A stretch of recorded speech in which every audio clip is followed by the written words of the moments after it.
Nadaun block के तहत खोरड़ गांव में सड़क सुविधा करवाने के लिए डीसी के निर्देशों के दूसरे दिन ही एसडीएम नादौन अपराजिता चंदेल गांव में पहुंची। राजस्व विभाग के अधिकारी भी उनके साथ मौजूद रहे। गांव तक सड़क सुविधा बनाने को लेकर वहां पैमाइश करने से लेकर जमीन ट्रांसफर करने की प्रक्रिया की कार्रवाई अब तेज हो गई है।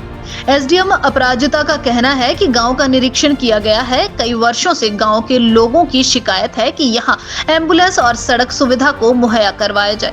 सरकारी भूमि जो है उसके साथ प्राइवेट लैंड भी है। तहसीलदार को निर्देश दे दिए गए हैं कि जितनी जमीन प्राइवेट है उसको लेकर लोगों से सहमति बनाई जाए। जमीन विभाग के नाम ट्रांसफर कराने की प्रक्रिया को 2 हफ्तों में पूरा किया जाए। ग्रामीणों की शिकायत है कि कुछ घरों के लिए जो रास्ता है वो एम्बुलेंस रोड की सुविधा नहीं है और अक्सर बारिश के मौसम में यदि कोई बीमार पड़ता है तो उस मौसम में और बिजाई के लिए यहाँ तक कि ट्रैक्टर ले जाने के लिए भी लोगों को बहुत असुविधा होती है और लोग अपने रोजी रोटी अपना एग्रीकल्चर भी नहीं कर पाते हैं। तो इसके लिए वो रास्ता चाह रहे थे और यहाँ पर जो है सरकारी ज़मीन का कुछ पैच है लगभग 3 मीटर का, जिसके थ्रू उन्होंने रास्ता चाहा है। तो आज उसका मौके का निरीक्षण किया गया।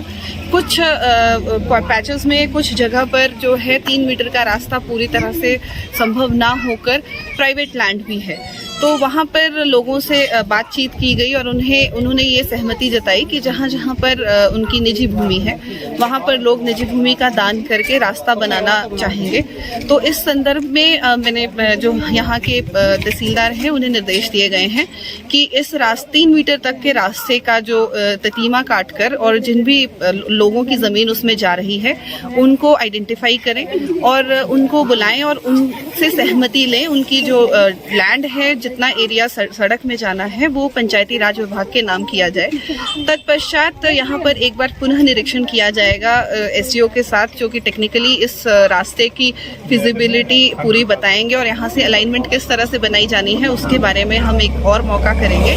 और ज़मीन ट्रांसफ़र होते ही हम लोग जो है यहाँ पे लगभग 2 हफ्ते का हम टारगेट लेके चल रहे हैं कि 2 से 2.5 हफ्ते में हम एक बार पूरी फॉर्मेलिटीज़ कंप्लीट करके, लैंड ट्रांसफ़र की फॉर्मेलिटीज़ कंप्लीट करके, अपना अलाइनमेंट की फॉर्मेलिटीज़ कंप्लीट करके गांव वालों की मदद से और पंचायत की मदद से रास्ता जो है वो बनाना शुरू कर सकें। एसडीएम का कहना है कि मौके पर जो लोग मौजूद थे वह तो जमीन ट्रांसफर करने के लिए तैयार है। जो एसडीएम साहब आए थे आज, तो एसडीएम मैम ने जो भी मौके का मुआयना किया और मौके पे जो पाया और ग्रामीणों को जिस तरीके से समझाया कि सरकारी रास्ते के साथ एक पार्टी का कोई डिब्यूट है, उन्होंने बताया कि सेक्शन है।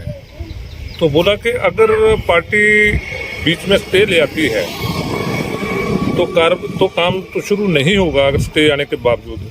अन्यथा जो इस वक्त सरकारी डॉक्यूमेंट में जो रास्ता लगा है हम तो उसी को मान्य, हमारे लिए वही मान्य होगा। करेक्शन में अगर आगे पीछे निकलता है, शिफ्ट हो जाता है, तो हम उसको उस दौरान मानेंगे। अन्यथा ये जो रास्ता लगा है अभी इस वक्त मौके पे लट्ठे पे, उसी को रास्ता मान के चलेंगे।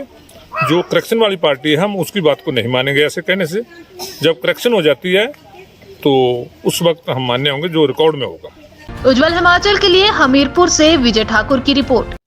बुडामल ज्वेलर्स पालमपुर, भरोसा उम्र भर का। This news is brought to you by Rainbow International School, Nagrota, Bagwa.